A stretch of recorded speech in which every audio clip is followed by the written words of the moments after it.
3rd of May, Rabbi Moore, Parsha Hashavua Emor. Festivals of Hashem. Okay, you shall announce the festivals of Hashem. That's number one. And here in this pasuk Dalet again says, "Enema de Hashem mikray kodesh, asher tikru oisam b'mado." Again, that Beis Din are commanded to pronounce when the Yom Tovim are going to be. So that's what Rashi points out. Why do we need 2 psukim? One, that it's given over to Beis Din to decide whether to make a leap year or not a leap year. That's one realm, one aspect. And the second pasuk is come to tell you that it's up to Beis Din whether the previous month is going to have 29 days or 30 days, and when Rosh Chodesh is going to be. And through that, the Beis Din is going to determine when is Rosh Chodesh. Okay. I was thinking, wouldn't there be some tension on this? Because we're supposed to do this according to witnesses. So right. No. Oh, so the Emor in Rosh Hashanah says that you need witnesses to determine when Rosh Chodesh is on the 30th day. But once the 30th day has gone by, then you don't need witnesses anymore. Okay, it's automatic. I told Lou, I called up Yechiel Bortz.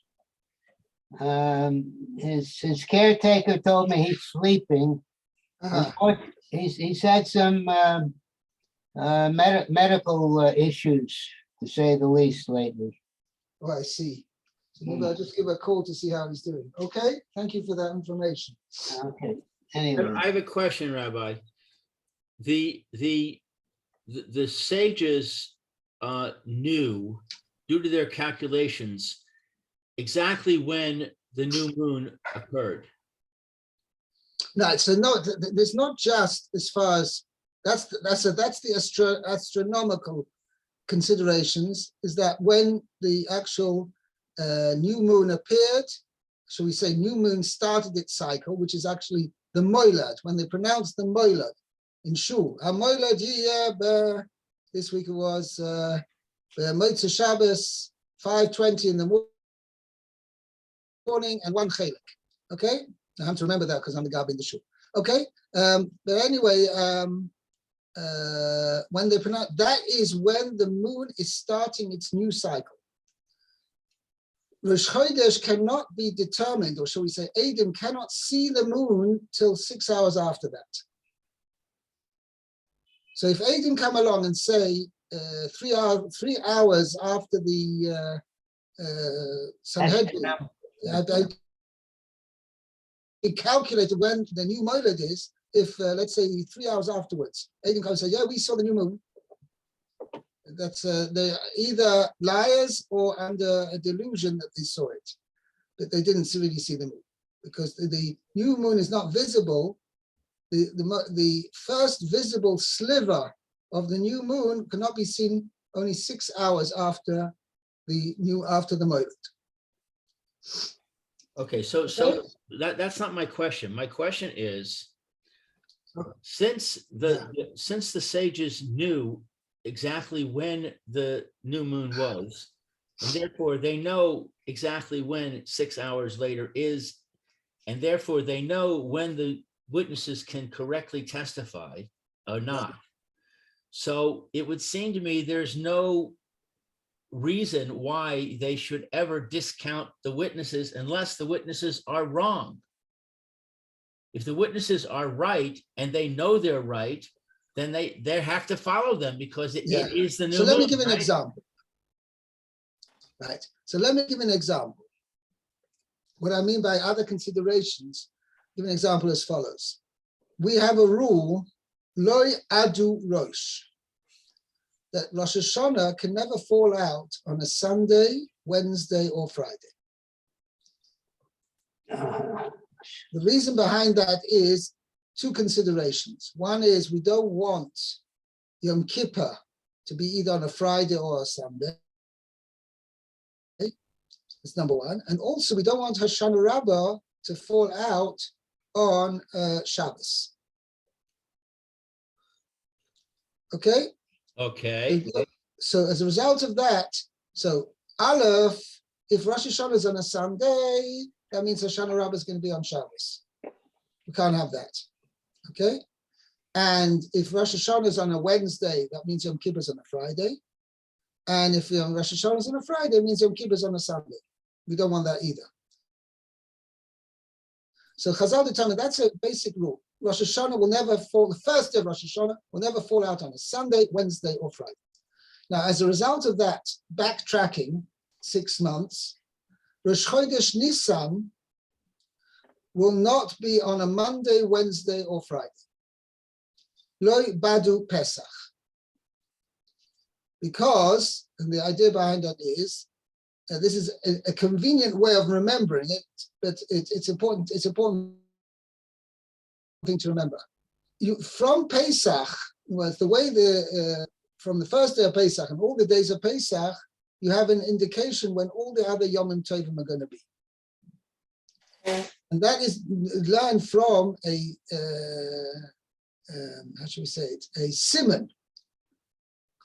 Which goes as follows: At bash gar dak hats, and yeah, that's basically as follows. Meaning, Aleph, the first day of Pesach, is Tov.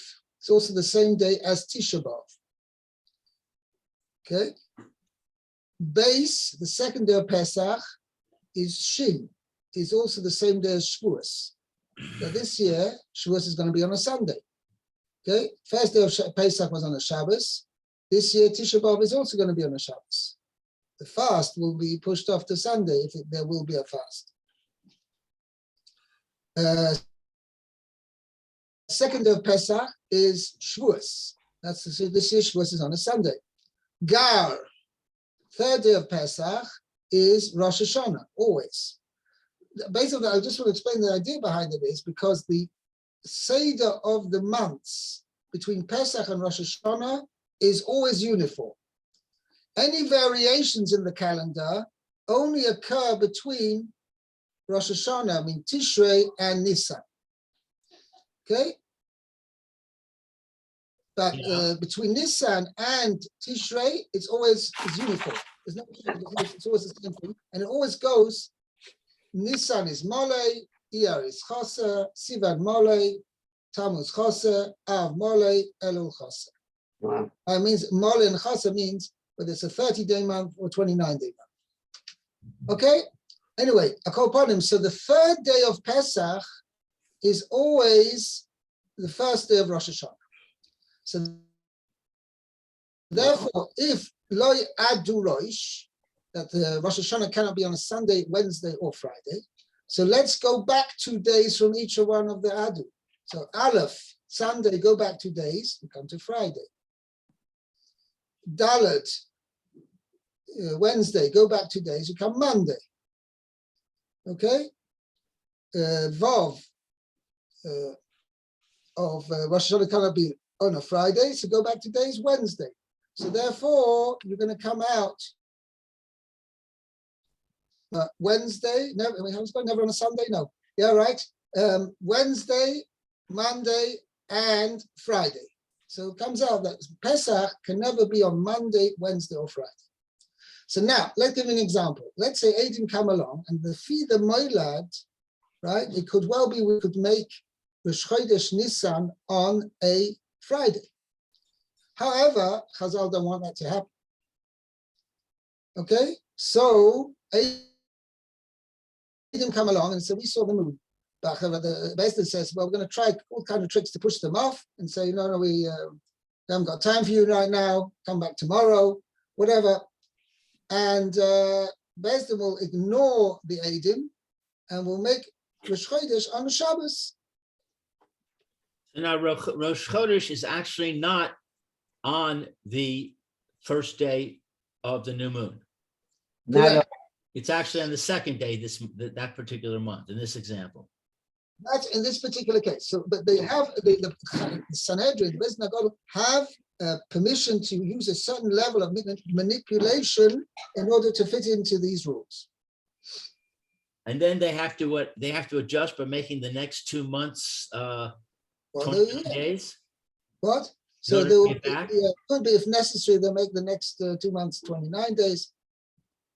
It's complicated. I'm not going to go into a thing, but the way the Maisa, the Hillel Hashem, wasn't the Hillel Hagadol, but the second Moira Hillel, he fixed the calendar for I don't know how many thousands of years. From when he saw that the wasn't able to continue with accepting Adim to determine when is the new month. So then he made a calendar, he determined the calendar for a long, long time. And this is what we follow now. Okay, but his Hillel's did everything according to all the rules, meaning not just the astronomical calculations, but also according to these rules, like for instance, like Adu Rosh. Okay, there are some other considerations as well. The Maisa that we always have a rule that Adar has some of 29 days and not 30 days. And always the added month in a leap year is always 30 days and not 29. Okay, the various other considerations. You also have basically the other two variables are whether Cheshvan and Kislev either have both 29 days or both 30 days, or Cheshvan has 29 and Kislev has 30. Okay, these are the various variables. Okay, so Kopanim, that's what Rashi is pointing out over here. This second time it says, okay, and in fact, the Gemara says, Al tikru oisam ela atem, means if Bezdin determine and they say, they make a pronouncement, Rosh Chodesh is today, we follow the thing, even it could be that it transpires that they made some mistake in calculation or other considerations. Nevertheless, Rosh Chodesh is that day. And probably most of you have heard of this story, of a famous story in the Gemara in Shabbos and other places. The Gemara in Shabbos this brings a famous story between Ram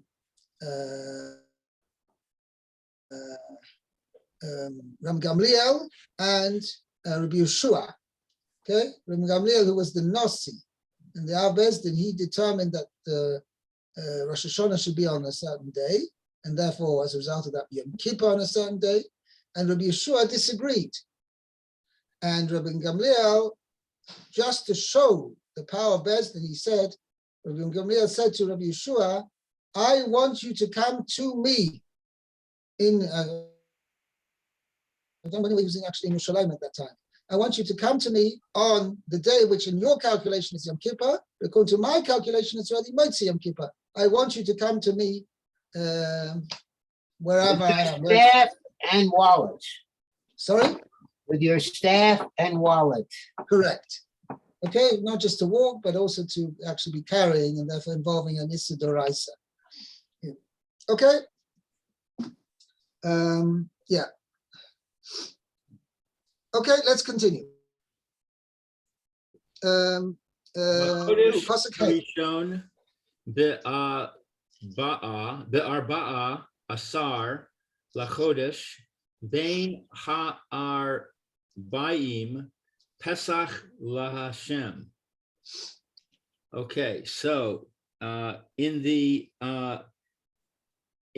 month, the first month, on the 14th day of the month, at the evening, it Bein Ha'arbaim. So we're going to see Bein Ha'arbaim, Rashi's going to explain, means in the afternoon. in the afternoon. Literally means between the two evenings. Okay? Bein Ha'arbaim. Between Ha'arbaim, the evenings. Well, Rashi, I'll explain it when Rashi. It means in the afternoon. Pesach Passed Hashem. over to Hashem. No, by the way, Of Hashem. right.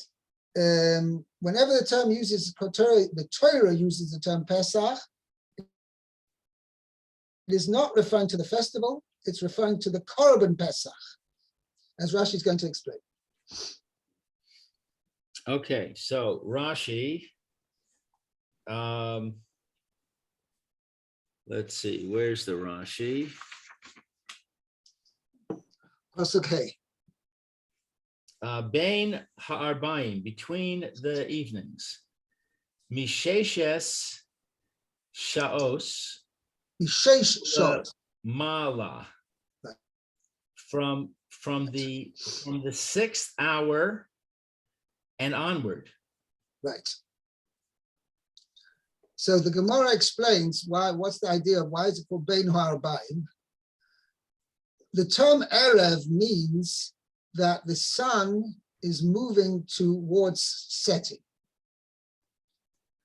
So Rashi explains there that there's twice a day does the sun move towards setting. From being at its pinnacle and then starts going west. And the second time is when it goes under the horizon, when it fully sets. But that time period from when the sun starts moving towards the west until it completes its setting, then that entire period is called Bein Ha'arbaim. Okay, Rashi actually says over here it's from 6 hours and up. It's actually a stira in Rashi because elsewhere Rashi says from 6.5 hours and up, halfway through the 6th hour.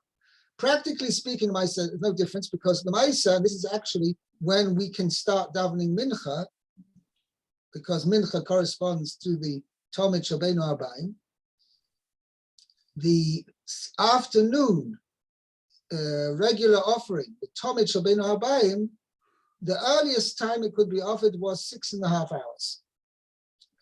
Okay, the shaila is whether this is a bonon, things meaning midaraisa, you could only bring it from midday, just after midday. But in order to make a clear distinction that midday has passed, you have to wait a half hour. Or according to other opinions, no, the actual beginning of Bein Ha'arbaim is actually only from 6.5 hours, meaning from half an hour after midday. That's when actually the sun begins to set. Okay, but the Maisa is from the Tomid Shabbeinu Arbaim could only be offered actually from 6.5 hours. And what Rashi says here, Sheisha Salamala, I think he has a note over here.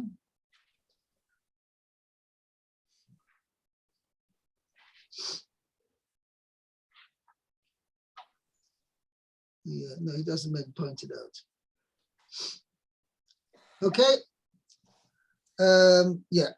Pesach Lashem, Passover or Passover offering for Hashem. Hakarban, Hakravat. Korban. Karban Sheshmo Pesach. Right. Means Pesach Lashem means the offering of the korban, which is called Pesach. Right.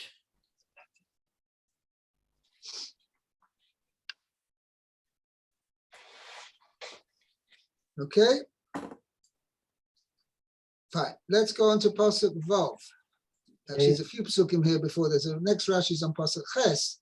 But Steve, read from Pasuk Vav. Chamisha Asa Yom, and on the 15th day, Lachodesh Hazeh, this month, that's Nisan, Chag HaMatzot LaShem, it's the festival of matzah to Hashem. Shivat Yomim, 7 days. Matzot Tochel. Seven days. You shall see it right first time. Tochelu. 7 days you shall eat matzah, unleavened bread. Yeah, actually, it's a machloikas here between the Mefarshim, whether, as you said, you translate 7 days you shall eat matzahs. Does that mean you have a mitzvah for eating matzah for 7 days? Or you may eat matzahs for 7 days, meaning if you want to eat bread, then you've got to eat matzahs and not chametz. nafkamina is does a person fulfill a mitzvah if he eats matzahs? Obviously, everybody agrees there's a obligation to eat matzah on Seder night, on the first night of Pesach. The question is, if somebody eats matzah the rest of Pesach when he's not obliged to, does he fulfill a mitzvah or not? The Vilna Gaon held that yes. Now, other Mefarshim say no. It means, what the pasuk means is, 7 days you shall eat matzah, or you may eat matzah, means if you want to eat bread, you can't eat bread, chametz bread, but you should eat matzah. Okay? But it doesn't mean that there's a mitzvah fulfilled by eating matzah, except for the first night. Okay? Let's continue. Pasuk Zayin. Okay, Bayom Arisho Mikra Kodesh Yeh Lechem. On the first stage should be a holy calling, convocation to you. Kol Malechet Avodah Lo Ta'asu. Any type of malacha, usually translated as work, you shall not do. Okay.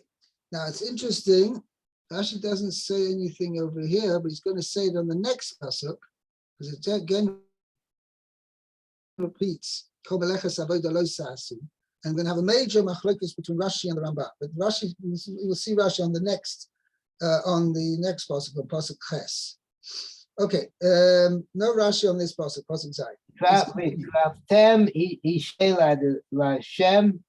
You shall bring a fire offering for Hashem, Shivat Yomim, 7 days, I guess every day. But Bayom, maybe not, I don't know. 7 days. Bayom, which means basically, means a special musaf offering, which the Torah doesn't tell us about it over here, doesn't explain, but in Parshas Pinchas, the Torah elaborates and tells us exactly what musaf korban has to be brought on Pesach. Bayom Hashvi, on the 7th day, Mikveh Kodesh, it should be a holy gathering. Kol Malechet Avodah Lo Ta'asu, any type of malacha you shall not do. Now, what's we're going to see, Rashi's going to dwell on this. The Torah doesn't just say Kol Malacha Lo Ta'asu. If you go back to Pasuk Gimel, when referring to Shabbos, it says Sheish Yishorim Te'oseh Melacha, Vayom Ashvi Shabbos Shabbos Mikol Kodesh Kol Melacha Lo Ta'asu. All malachas you mustn't do. And here the Pasuk doesn't say that. It says Kol Melachas Avodah Lo Ta'asu. Okay. Okay. We're going to see in Rashi. Rashi has a different shot in explaining, but the Ramban explains that this term melachas avodah means it comes to exclude the melachas of oichel nefesh. Means melacha in order to do avodah, which is work, which is for person needs for his livelihood or whatever. That is forbidden on Yom Tov. But melachas oichel nefesh, i.e. cooking or any other melacha required for preparing food on that day, is permitted on Yom Tov. So therefore, Davka on, that's how the Ramban is, called Melechas Avodah Lo Ta'asu.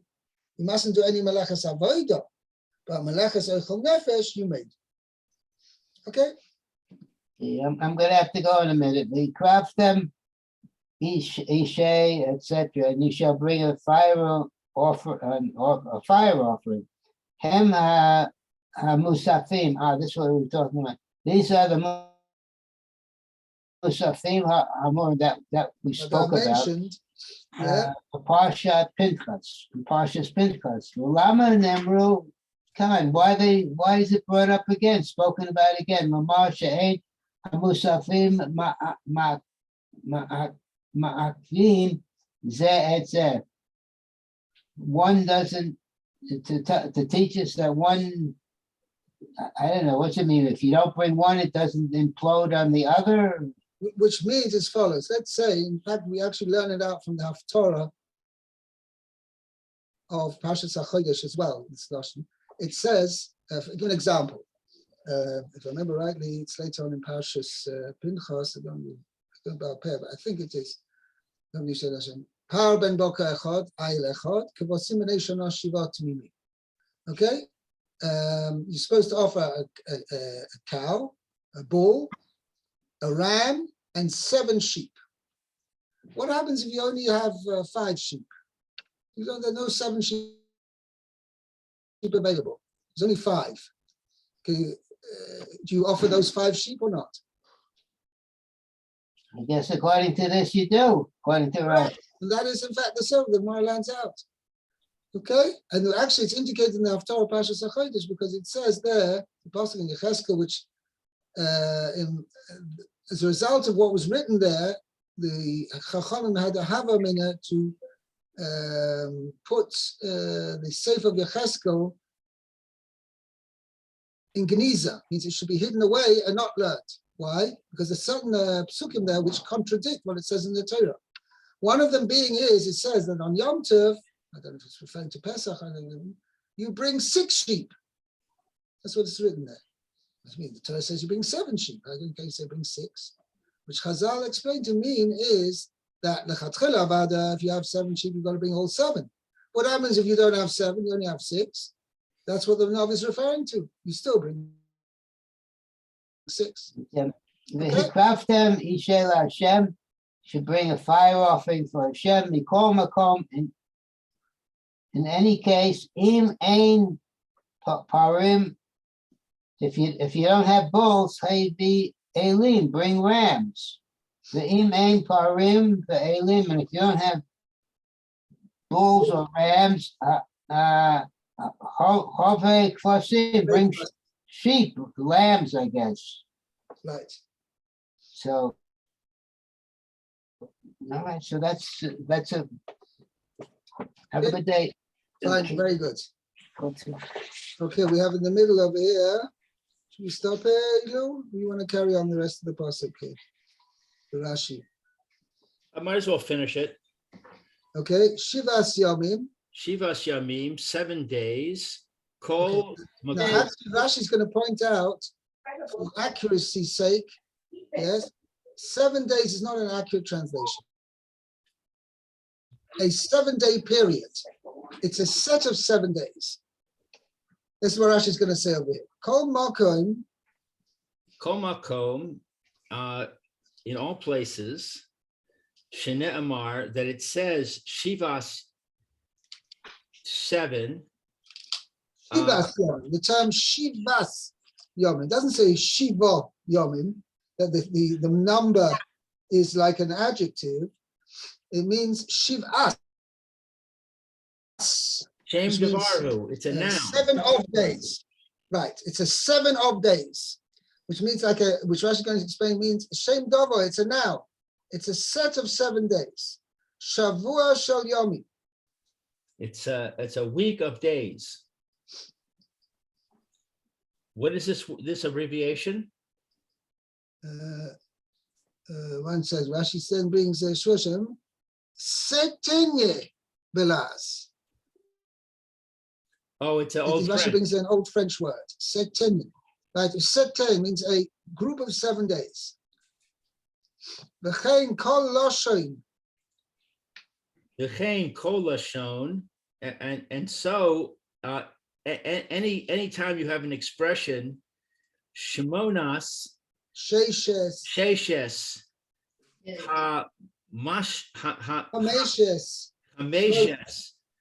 Shaloshes. Anytime you have any of these expressions, they are nouns. Right. But it means a Shmonas Yomim means a set of 8 days, a group Right. of 8 days. Sheishes Yomim means a group of 6 days. What's the difference? Is because if you say 7 days, it doesn't necessarily mean consecutive. Whereas if it means Shivas Yomim, it's a set of 7 days, which are 7 consecutive days. Okay? Now, Melachas Avoda, actually what this Melachas Avoda, I think we're going to leave this for tomorrow because it's a little bit complicated to explain. Okay, so what you I'm gonna said leave this before for is tomorrow. that Okay? Malachat Avodah is a subset of Malacha. Right, Correct. it's not right. There's Kol Malacha, which is mentioned in Pasuk Gimel, which includes all Malachas. Meleches avoda is limiting. It's not all malachas. It's only meleches avoda. Got it. Okay. Have a great day, Rabbi. You too. Kol tov, be well. Bye-bye.